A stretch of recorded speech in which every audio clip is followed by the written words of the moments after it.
So yun, welcome back mga barako sa aking channel. Panibagong araw, panibagong vlog. So nagbabalik si Barakong Albertas. Ito nagbablog na naman tayo. Tingnan natin kung saan makakabot ng vlog natin. Hapon na, time check 6 PM. So yun, may bibilin lang ako pagkain. Jollibee siguro, Chicken Joy. Nagluto na ako ng kanin. So kakain kami ni Barako Jr. Okay, bye.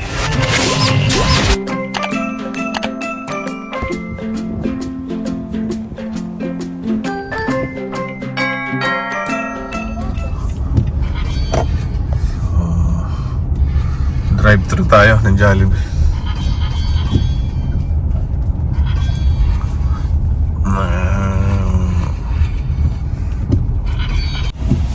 So yun, nandito na ako sa order. Hindi ko pa na-record kanina, nag-order ako.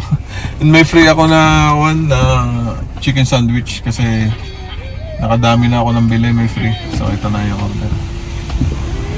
You got it inside. Thank you. Thank you.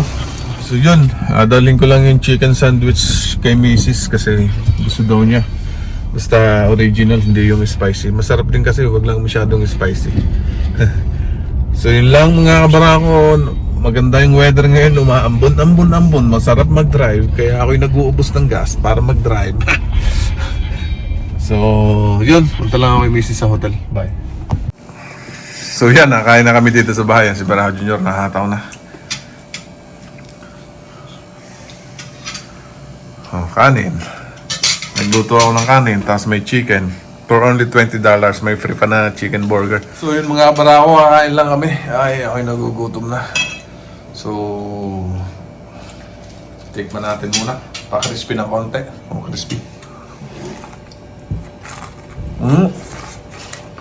Ito pa. Ito pa ang Chicken Joy.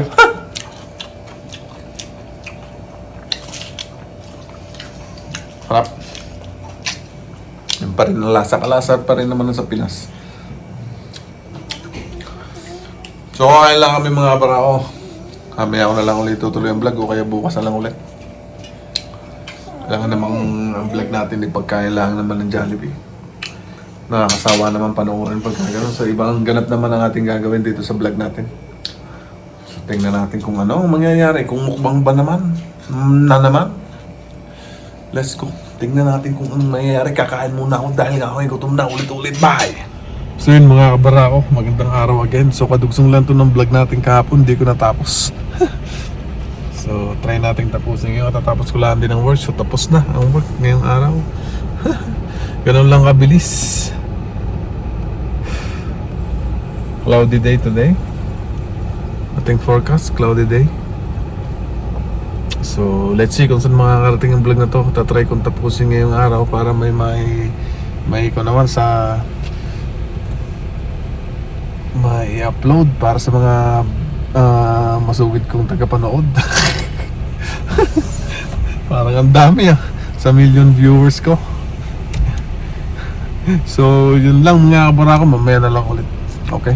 Yun mga kabarako, nagagas lang ako. Welcome back sa aking vlog. So napakamahal na ng gas ngayon, 149.9 per liter. So $1 halos 50 cents per liter na. Mahal na. Sobrang mahal na. So naglagay ako 40 lang muna. So konti muna. Hindi kayang i-full tank eh. Napakalaki. Napakalas pa naman sa gas nito sa sasakyan.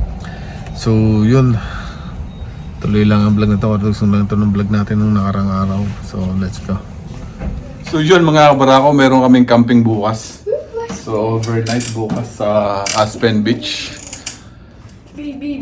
So kailangan pang magka-camping, ready ninyo na. Kahapon pa, ready ko na itong ibang gamit. I-double check ko na lang. So kailangan ready na. Yan sa ihawan. Mag-iihaw ako. Doon na lang ako mag-iihaw sa fire pit. Doon na lang, sa bonfire. Tapos yung lutuan, kailangan double check. Yan. Baliktad pa yung ating portable stove. Yan. Kailangan naka-ready yan. And then yung butane. May isang buong butane, isang buo. So kailangan ready. Then yung mga ilaw, may mga bago kong ilaw dito. Ozark Trail. Nabili ko sa Walmart. Ozark Trail yung brand. Ayan o. Yan o, pang dim light. So sa panlalagay sa tent. Pansabit sa loob pag matutulog na. So yan. Mga bago nating pang camping. Mura lang to, $5 lang. Then meron din bagong lights dito. Ayan. Flashlight. Battery operated. Wala akong makita ng solar. Mura lang to, $5 din lang. So, yun, mga bagong... May mga bago pa akong in-order sa Temu. Sa bagong app na Temu. So, galing yung China pa ata.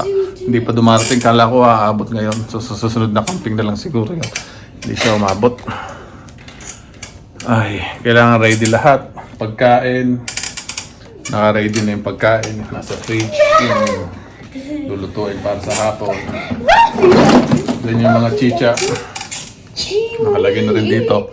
Yung kape. Tsaka yung hot chocolate para sa akin. Tapos yung pang s'mores. Yung tira nung nakaraan. So kailangan ready na. Yung sleeping bag. Yan, sleeping bag. Kasi medyo malamig na. Mawan to. Kasi yung sleeping bag na to, ito yung dati pa. Yung Coleman. Gamit na gamit. Yan, tatlo. Tigigisa kami. Tapos, yung tent. Ito yung tent namin. Ito ulit, yung Coleman na tent. Yung pa rin. Tapos yung cooler. Yan o. Yung Coleman na cooler. And then, ito yung mga gamit na iba pa. Nandito sa container. So may tarp. Pangilalim ng tent yun. Then bumili ako ng bagong tarp sa Walmart o sa Trail.